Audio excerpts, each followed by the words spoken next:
ransomware இன்னைக்கு உலகத்தையே கலக்கிட்டு இருக்கிற இந்த வைரஸ் பத்தி தான் இன்னைக்கு பார்க்க போறோம். இது சுத்தி நிறைய உண்மைகள், அதற்கு இணையான பொய்கள். எதெல்லாம் உண்மை, எதெல்லாம் பொய்?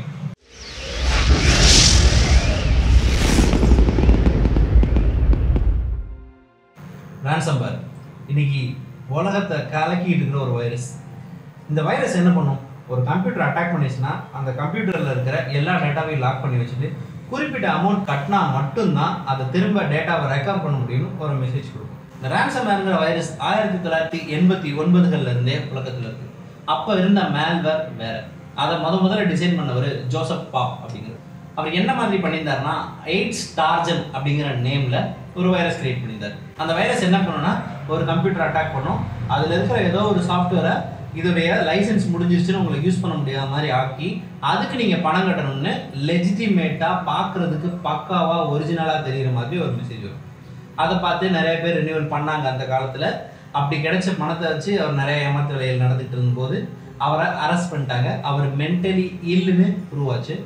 ஸோ அவர் என்ன பண்ணார்னா, நான் பண்ண இந்த விஷயத்தினால கிடைச்ச பணத்தை எய்ட்ஸ் ரிசர்ச்சுக்கு தர்றேன், எய்ட்ஸ் பத்திர ஆராய்ச்சிக்கு தர்றேன்னு சொல்லி அறிவிச்சார்.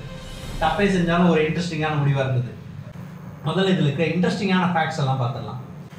இந்த ஹேக்கர்ஸ் நம்மகிட்ட இருந்து பணமாக கேட்குறாங்க இல்லையா, அந்த பணம் பிட்காயின் அப்படிங்கிற ஒரு மெத்தடை வச்சு கேட்குறாங்க. அது என்ன பிட்காயின்? பிட்காயின் இருக்கா இல்லையா அப்படிங்கிறத ஒரு கேள்வி வருது. பிட்காயின் அப்படிங்கிறது ஒரு பெரிய வர்த்தகத்தை வச்சிருக்கு. இந்த பிட்காயின் அக்செப்ட் பண்ணி பொருட்கள் தர்ற நிறைய வியாபாரிகளும் உலகம் முழுக்க இருக்காங்க. இதை பெருசாக பயன்படுத்துறது யாருன்னு பார்த்தா ஹேக்கர்ஸ். இது எப்படி உருவாச்சுன்னா 2008 ஒரு குரூப் ஒரு ஓப்பன் சோர்ஸ் சாஃப்ட்வேரை உருவாக்குறாங்க. விர்ச்சுவல் மணி, பணம் இருக்கும் ஆனால் கணக்கு தெரியாது, அப்படி ஒரு விஷயத்தை உருவாக்கி தங்களுடைய இல்லீகல் ஆக்டிவிட்டீஸ்க்கெலாம் இதை பயன்படுத்த ஆரம்பிக்கிறாங்க. நிறைய பிளாக் மணியும் இதனால உருவாகுது. இந்த பிட்காயினை வச்சு தான் இப்போ ப்ளே பண்ணுறாங்க. இந்த பிட்காயினில் இருக்கிற இந்த சாஃப்ட்வேர் மூலமாக ஒரு ப்ளஸ் என்னென்னா, அவங்க எங்கேருந்து போடுறாங்க, எங்கேருந்து பணம் எடுக்கிறாங்க, யாருக்கு அந்த பணம் போய் சேருது, எந்த தகவலும் தெரியாது. ஸோ இதைத்தான் இந்த ஹேக்கர்ஸ் யூஸ் பண்ணுறாங்க. அதனால ransomware மூலமாக கொள்ளையடிக்கிற அந்த கொள்ளையர்களை கண்டுபிடிக்கிறதுக்கான வாய்ப்பே இல்லை. இதுக்கு என்ன காரணம் பார்த்தோம்னா, மைக்ரோசாஃப்ட்ல இருந்த ஒரு பாதுகாப்பு குறைபாடு. ஸோ அந்த லூப் ஹோலை பயன்படுத்தி தான் இவங்க இந்த வைரஸை ரெடி பண்ணியிருக்காங்க. இதை தெரிஞ்சுக்கிட்ட மைக்ரோசாஃப்ட் இப்போ இதுக்கு கவுண்டர் மெஷர்ஸ் எடுத்து ஒரு பேட்ச் ஃபைல் கிரியேட் பண்ணியிருக்காங்க. அதாவது அவங்க இருந்த பாதுகாப்பு குறைபாடை சரி செய்வதற்கான ஒரு நடவடிக்கை எடுத்துட்டாங்க. இவ்வளோதான். இதுக்கு பின்னாடி என்னென்னமோ பொருளிகள்லாம் பரவ ஆரம்பிச்சிருச்சு. அதில் முக்கியமானது நம்ம பார்க்கணும்னு பார்த்தா, ஏடிஎம்ஸ் எல்லாம் இந்தியாவில் க்ளோஸ் பண்ண போகிறாங்க 2-3 நாளைக்கு. இது ஒரு பொய்.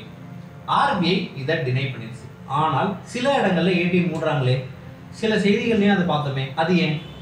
இந்த விஷயம்தான். இப்போ இந்த மைக்ரோசாஃப்ட் இந்த பேட்ச் ஃபைலை ரிலீஸ் பண்ணாங்க இல்லையா, இதை எல்லா சிஸ்டத்துலையும் அப்கிரேட் பண்ணணும் அப்படிங்கிற ஒரு கட்டத்தில் இருக்கிறதுனால ஏடிஎம்ல இருக்கிற சிஸ்டம்ஸ்க்கும் இந்த சாஃப்ட்வேர் அப்டேஷன் தேவை. ஒரு பாதுகாப்பு நடவடிக்கை மட்டும்தான். ஆனால் இது ஏதோ ஏற்கனவே நிறைய கம்ப்யூட்டர்கள் நம்மளோட இந்தியாவில் பாதிக்கப்பட்டுச்சுங்கிற மாதிரியான, ஏடிஎம்ஸ் பாதிக்கப்பட்டுச்சு மாதிரியான பிம்பத்தை ஏற்படுத்த முயற்சி பண்ணுறது தவறு. இந்த மேல்வேர்னால அதிகமாக பாதிக்கப்பட்ட நாடுகளில் இந்தியா தான் முதலிடம் இருக்கு அப்படின்னு சொல்லி ஒரு நியூஸ். அது உண்மைதான். ஆனால் அது 2016 வெளியிடப்பட்ட ஒரு ஸ்டாட்டிஸ்டிக்ஸ். இன்னைக்கு நிலவரம் இல்லை. ஸோ அதனால அதை வச்சும் வேற வகையான வதந்திகளை பரப்ப வேண்டாம். டான்ஸ் ஆஃப் த ஹிலாரின்னு ஒரு வீடியோ வருது. அந்த வீடியோவை கிளிக் பண்ணிங்கன்னா இந்த வைரஸ் உங்களுக்கு டவுன்லோட் ஆகிடும். அப்புறம் உங்கள் சிஸ்டம் இதனால பாதிக்கப்பட்டுன்னு ஒரு நியூஸ் வந்துட்டு இருக்கு. அதுவும் ஒரு ஃபேக். இது எப்படி ஃபேக்குன்னு பார்த்தீங்கன்னா, இந்த டான்ஸ் ஆஃப் த ஹிலாரி அப்படிங்கிற வைரஸ் இருக்குங்கிற ஃபேக் நியூஸ் கடந்த 1 வருஷமாகவே நம்ம இணைய உலகத்தில் வந்துக்கிட்டே இருக்கு. இப்போ இந்த ransomware வைரஸோட இதை கனெக்ட் பண்ணிட்டாங்களே தவிர இதில் எந்த உண்மையும் இல்லை. யார் எதை பரப்பினாலும் நாம் நம்மளை சேஃப்டியாக வச்சுக்கணும். அன்வான்ட் இமெயில்ஸ், தெரியாத ஆளுங்கிட்ட இருந்து வர இமெயில்ஸ் எல்லாம் கிளிக் பண்ணுறது, அதில் வர லிங்க்ஸை கிளிக் பண்ணுறது, தேவையில்லாத வீடியோஸ், சம்டைம்ஸ் ப்ரோனோகிராஃபி மாதிரியான வீடியோஸ்லேருந்து கூட இது பரவலாம். அதனால் தெரியாத லிங்க்ஸ், தெரியாத அன்ட்ரஸ்டட் சோர்சஸ்லேருந்து வர எந்த லிங்கையுமே ஓப்பன் பண்ணாமல் இருக்கிறது நல்லது.